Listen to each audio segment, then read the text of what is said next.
After 11 surgeries and 14 months in a hospital, I texted, landing at 10:20, gate 8.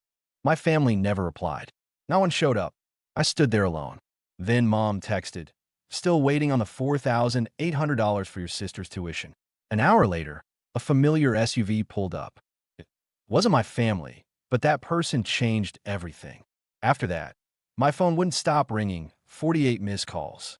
My name is Alex, oldest of three, default driver, the one who keeps the family calendar, knows every password, and carries a zip bag of receipts like a traveling clerk. I'm 29, half a calf short on the left, 12 screws, and a plate in the knee that hums before rain like a cheap weather app. I spent 14 months learning to be a person again. Hospitals, rehab, beeps for music, fluorescent for sunlight. I know the sound of the 2 a.m. vitals check and the exact click of the door when a night nurse tries to be quiet and isn't. 11 surgeries.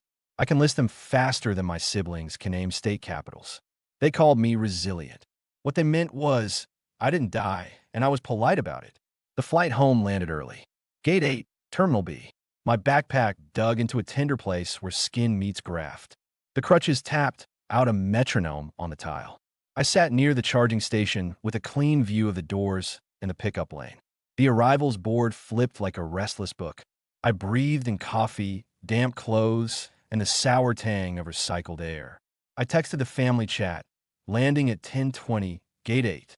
The chat is called Fam Bam, which feels like a sticker over a crack. Blue bubbles. No replays. I told myself they were already in the car. I told myself Mom's ringer was off. Mia was probably asleep. Josh might be at practice. Rick, Mom's husband, was likely busy, which is what he says anytime the topic is anything real. People poured through the doors with signs and flowers and the kind of hugs that make strangers smile. Every time a glass opened, I did that half smile you do when you refuse to look desperate. 20 minutes. 40. An hour. My battery sank. My knee throbbed a forecast. A kid cried, hiccuped, fell asleep on a suitcase. A TSA agent asked if I needed help. I'm good, I said. The lie came out clean from practice. Headlights rotated outside. Trunks popped. Doors slammed. The pickup lane did its loop of quick reunions. I kept searching for our dented minivan with the zip-tied bumper and the faded soccer sticker. Nothing. Then a navy SUV rolled to the curb. Fog headlight. Dented wheel well like a dimple. Familiar, but not family. The driver stepped out with a messy bun, coffee in one hand, tote bag in the other, and a face that says your name like a fact. Alex, she called through the glass. Nora, hospital social worker. The person who smuggled granola bars and boundaries into my life. She waved like I might miss her, which was silly because Nora points with her whole arm. She hugged me carefully, like a person who knows where the scars are. You look taller, she said, which is what you say to someone who's been rebuilt. We didn't talk at first. The wipers squeaked. Rain started in dots and turned to lines. The city smeared by in wet brick and red lights. I counted breaths the way PT taught me. In 4. Hold 2. Out 6. They know, she asked finally. I texted, I said. It sounded smaller than the effort it took. At the house, the porch light was off even though the sky had gone to lead. The plastic flamingo in the flower bed lay face down like it had fainted. Voices leaked from the living room. TV laugh track and Mom's low hum. Wanting to come in? Nora asked, hand on the gear shift. No, I said. I've got it. The front door stuck like always. The entry smelled like fried onions and lemon cleaner. I stood in the doorway, wet and metal, and waited for the line everyone imagines and never gets right. Mom looked up. Oh, she said, like I was early for an appointment. We were just about to text. Josh paused his game, but kept the headset on. Mia didn't look away from her phone. Rick said, hey, champ, to the coffee table. I set my bag down. It left a wet snail trail on the tile. Mom waved a stack of envelopes. Good, she said briskly. You can explain these. I don't speak medical.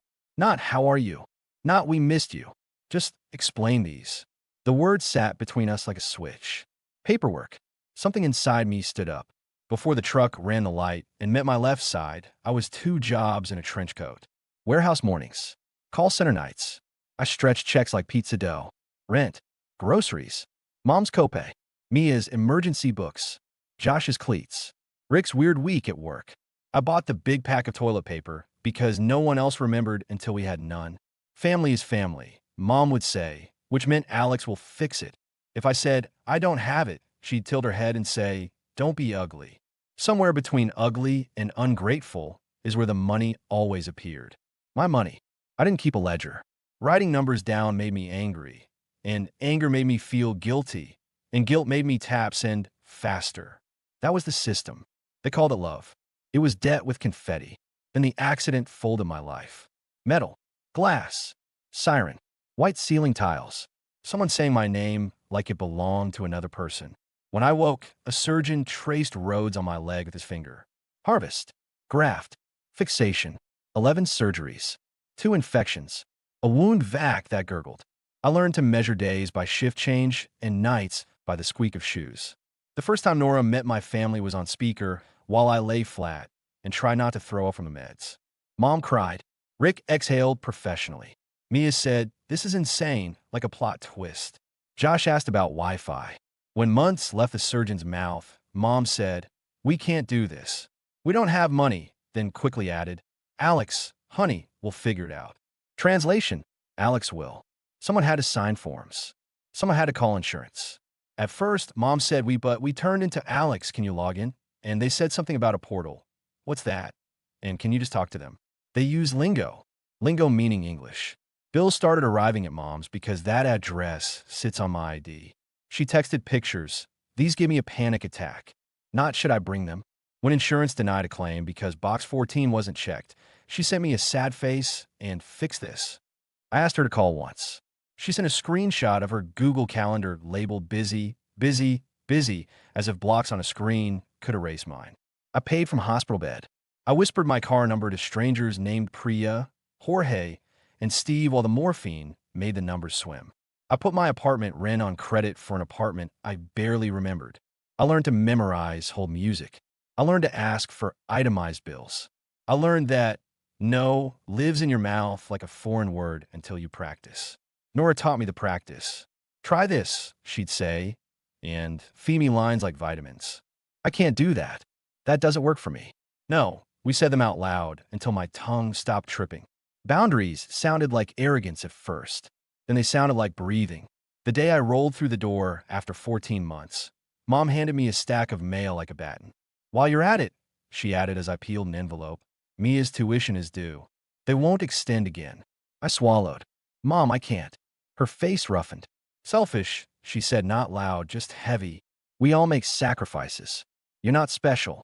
Mia sent a Venmo request titled Books Plus Fees, and when I didn't accept in 10 minutes, sent a question mark. 5 minutes later, Josh texted, gas, just 20 this time, promise. Rick asked me to check the power bill. It's weird again. The family chat pinged with memes, my lab results, and an aunt's prayers up, like prayer could cover copays. I opened my bank app. Numbers glared.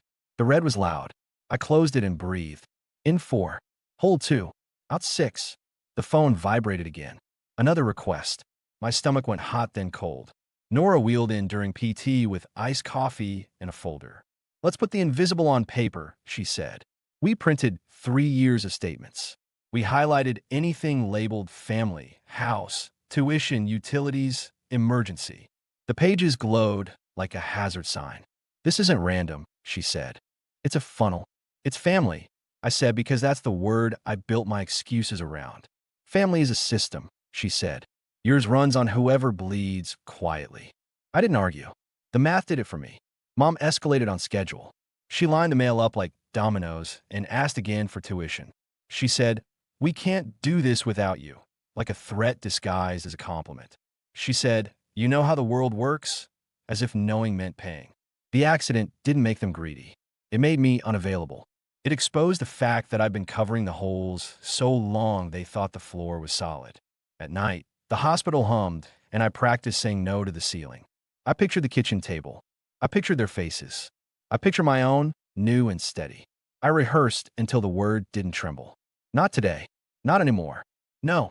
The day the plane landed and the Navy SUV pulled up instead of the minivan, I understood the script wasn't going to change by itself. Love was not a payment plan. Tradition was not consent. Explain these, Mom said, waving the envelopes. And something inside me clicked. I would explain. With numbers. With dates. With boundaries. And I would stop. 2 weeks home. The bruises faded. The rules didn't. I chose the kitchen table because that's where the deals have always been made. I set my laptop down, opened a spreadsheet, and put a cheap calculator and a pen on top of a notebook like props in a play. The house smelled like toast and lemon cleaner and someone's floral perfume. Sweet, heavy, everywhere. Family meeting, I said. Silence. TV laughter. A controller clicking. Now, I added, and my voice surprised me. Quiet but not small. They trickled in. Mom with a dish towel over her shoulder like a badge. Rick cracking his knuckles like a metronome. Mia in socks, thumbs busy. Josh dragging a chair, so it made that shriek I hate. What's the drama? Mia asked. No drama, I said. Numbers. Mom sighed like lifting a couch. Alex, if this is about. It's about everything, I said. I spun the laptop. Rows. Columns. Dates, amounts, labels. 2018 in blue, 2019 in green, 2020 in yellow, 2021 in orange, 2022 in purple, 2023 in gray, 2024 in black. Rent transfers. Utility auto-pays. School portal receipts. Grocery runs that magically included their card. Copays. A car repair for a car I don't drive. The tuition deposit with the emoji note, you're the best. This is what I've paid for this family since I was 22, I said. Mia snorted. Congrats on learning Excel. Rick leaned over the screen. Why keep score? Because when you don't, I said, people pretend the game isn't happening. Mom folded her arms. We aren't your enemies. I didn't say you were. I kept my tone level. I'm saying I can't be your bank. Her eyes sharpened. Excuse me? I'm done, I said. I won't pay Mia's tuition. I won't carry the power bill. I won't cover your cards. I'm taking my name off the utilities. I'm focusing on recovery and my bills. Mia's cheeks went blotchy. So, I just drop out? That's your plan? My plan is that you talk to your advisor, apply for aid, take fewer classes, get a job. I looked at her. My plan is you being treated like the adult you say you are. Wow, she said. You think you're better. Josh stared at his hands. I could pick up more shifts, he muttered. Mom leaned in, voice low and dangerous. After everything we've done for you. A roof. Food. Rides. I sat by your bed. I cried. And this is how you repay me. You asked for money while I was in that bed, I said. I didn't raise my voice. I slid printed text across the table. This is from the day I landed. The one that read, still waiting on the $4,800 for your sister's tuition. Next to it, a photo of my hospital bracelet still on. You sent this an hour after my plane touched down. Don't be theatrical, she said. Don't gaslight me, I said. Rick tried a soft tone. We can find a compromise. Here it is, I said. If anyone opens anything in my name, I will report it as fraud. If anyone harasses me for money, I will block them. If anyone shows up at my job, I will call security. I am moving out in 6 weeks. Before that, internet and power come out of my name by Friday. Mom stood so fast the chair scraped. You would do that to your mother? I would do that for myself. I kept my hands flat so they wouldn't shake. Mia lifted her phone. Group chat time, she announced. Everyone needs to hear how you're abandoning us. Great, I said, and typed first so the record was clean. I won't be funding the household anymore. I'm focusing on recovery and my bills. Please direct money requests elsewhere. The bubbles exploded. Replies rolled in like hail. Alex, what about Mia? We did our best. Don't do this to your mother. Wow, Cole. Call me now. You're nothing without family. Who helped you if not us? I dropped screenshots. Bank transfers. Utility receipts. The tuition text. The picture of the power bill with billing contact. Alex under our address. Aggression. Manipulation. Humiliation. The trifecta. Mom's mouth flattened into a straight line. Get out, she said, voice shaking. Right now. I will, I said. In 6 weeks. And the utilities are out of my name by Friday. Traitor, she whispered. Grown up, I said. For a second, the room held its breath. Then it exhaled. The ceiling didn't fall. The floor didn't open. Only one thing changed. Me. The call started that night. Unknown numbers. Aunties. A cousin I hadn't seen since high school who suddenly just wanted to check in. 48 missed calls by morning. Voicemail stacked like bricks. Call me back. Your mother is devastated. Is this about that hospital woman? What about your sister? Don't do anything you'll regret. Family is all you have. I changed my ringtone to something quiet. I put the phone face down and let it buzz itself tired. When I finally picked up, it was Nora. "You okay?" she asked. "I'm shaking," I said. "That tracks," she said. "You just moved the furniture in a house that glued the chairs to the floor." "I think they hate me," I said. "They hate that you're no longer a wallet," she said. "Different thing. We made a plan, because plans make my brain quiet. I opened a new bank account. I moved what little I had. I set up two-factor. I froze my credit. I called the power company and the internet provider, sat on hold through 3 loops of a flute cover of Don't Stop Believin' and got my name off. I printed confirmations and slid them into a folder labeled Air. I found a cheap room across town in a house that smelled like basil and laundry. The landlady, Tanya, is a nurse who crushes her coffee beans and leaves notes like, "Eat the peaches, my neighbor's tree went wild." The first night, I slept straight through. No cabinet doors slamming. No midnight, while you're up asks. No, my name said like an invoice. In the morning, the sun striped the wall through cheap blinds, and for a second, I didn't know where I was. Then I did. It felt like a floor after a long boat. I got a job answering emails for a logistics company that loves bullet points and hates phone calls. The pay was modest and mine. I went to PT and did the boring exercises that don't look like progress and are. I cooked for one. I didn't stretch dinner for 4. I bought fruit I wanted and didn't hide it in the back of the fridge. Mom escalated. She called my job and told the receptionist there was a family emergency, so I would be pulled from my desk. I had warned HR. HR sent me a policy on harassment and a thumbs-up emoji like a gold star for grown-ups. Mom posted a Facebook paragraph about kids who forget who fed them and tagged me. Under it, she commented, "Pray for us," as if prayer paid the power bill. Mia withdrew from a class, posted a story about toxic people on top of a latte photo, and launched a GoFundMe for education costs, which included self-care during finals. I did not donate. Josh texted me a picture of a gallon of milk and 2 boxes of cereal from the grocery store. "Got a shift at the car wash," he wrote. "It sucks. Most work does," I wrote back. "Proud of you." He typed stop typed. "Mom says you're brainwashed," he sent. "By what?" I asked. "Boundaries," he wrote. Then immediately, "Sorry." "It's okay," I said. Boundaries aren't a cult. They're a fence with a gate. We met in the parking lot because he didn't want to be seen with me at home. He looked like a boy trying on a man's jacket. "I'm mad at you," he said, "but also not. I don't know.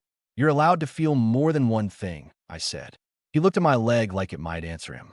"Does it still hurt?" "Yeah," I said, "but less." "Good," he said, and his mouth did a quick twitch that might become a smile one day. A week later, cousin Leah texted, "Wedding next month. You in?" "No pressure. I want you there." Leah is the person who keeps extra folding chairs in the trunk because she believes no one should stand. I went. I wore a suit that fit my new body and shoes PT approved. The hall was fairy lights and a playlist that tried too hard. I found a table near the back, knees comfortable, exit in sight. Mom spotted me, locked on like a heat-seeking missile, and came across the room with 2 aunties like backup singers. "So you can show up for this," she said, smile tight, "but not for your family." "Hi, Mom," I said. "You look nice." "Don't deflect," she said. "Pay your sister's tuition. We'll drop the rest." I laughed. Couldn't help it. "Drop the rest like charges?" I asked. "That's not how this works."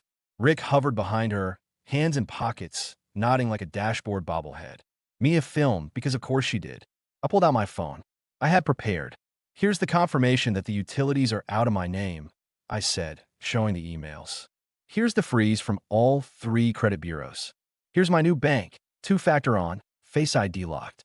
Here's the written notice to the landlord that I moved, with a reply. Here's a PDF of the statute that says opening credit in someone else's name is a crime." And Aunt made a tiny bird noise. Mom's mouth flattened. "You'll regret this," she said. "I regret not doing it sooner," I said. Leah appeared beside me, like a bouncer dressed as a bridesmaid. She was carrying a plate of sliders like a peace treaty. "Everyone good here?" she asked, voice soft, coarse steel. "We're fine," I said. "We're practicing boundaries." Leah handed a slider to me and one to Mom, all hospitality. "Photo boost that way," she told Mom, bright as a bell. The filter's forgiving. The aunties let themselves be steered by the promise of flattering light. That night the calls spiked again.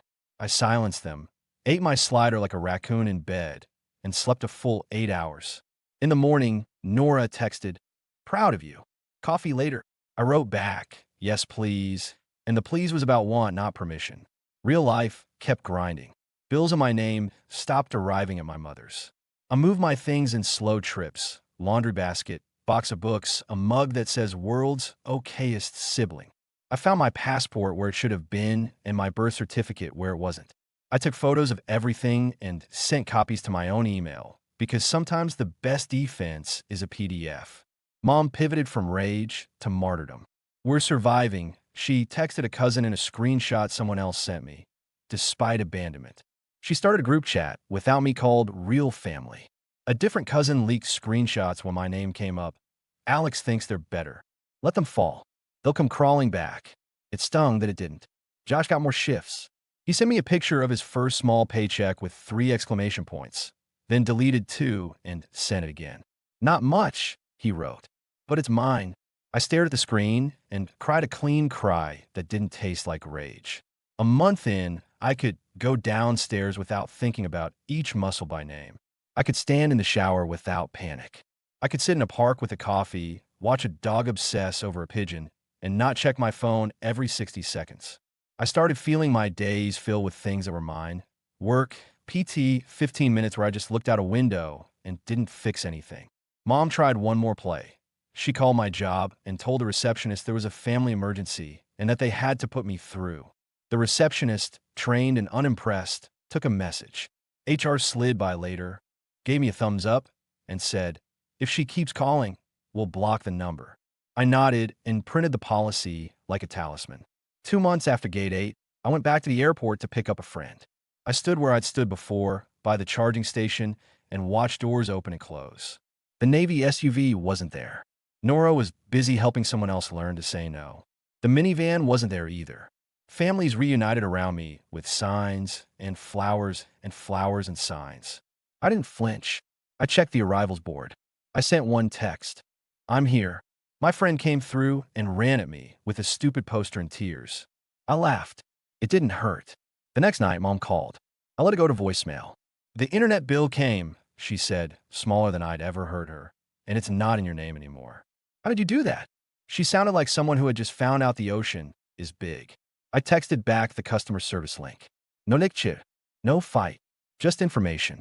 She replied with a single dot. It felt like a truce drawn in pencil. "Here's what I know now. You can love your family and still stop financing their denial. You can leave a house without leaving yourself. You can be the oldest and still start over." The click didn't happen at the kitchen table, or at the wedding, or in the family chat flood of guilt. It happened on a Tuesday. The knee was quiet. The blinds made lines on the wall. I ate toast standing up. The phone buzzed. I didn't jump. I finished my toast. I washed the plate. Then I checked, because I chose to, not because I had to. It was a photo from Josh of a plant on his windowsill. "Trying to keep something alive," he wrote. "Any tips?" "Light," I sent back. "Water. Don't overdo either." He replied, "Boundaries for plants, lol." "Exactly," I wrote, and it wasn't a metaphor forced into shape. It was just true. Mom still posts.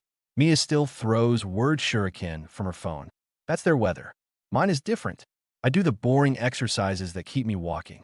I answer emails and make rent I earned. I track my own bills and watch the numbers stack like small bricks in a wall that keeps rain out. I call friends who ask about my day instead of my wallet. I buy peaches and eat them in the park without hiding the pit like contraband. Sometimes I pass Gate 8 in my head. I don't stand there waiting for a bumper held up by zip ties and a hug that never lands. I see the Navy SUV pull up again, hazard lights blinking like a heartbeat. I hear my name said like a fact.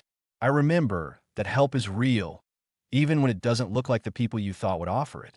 If you need a moral, here's mine. I'm not an ATM. I'm a person. I don't know anyone in my life to prove I'm good. I don't set myself on fire to keep other people warm.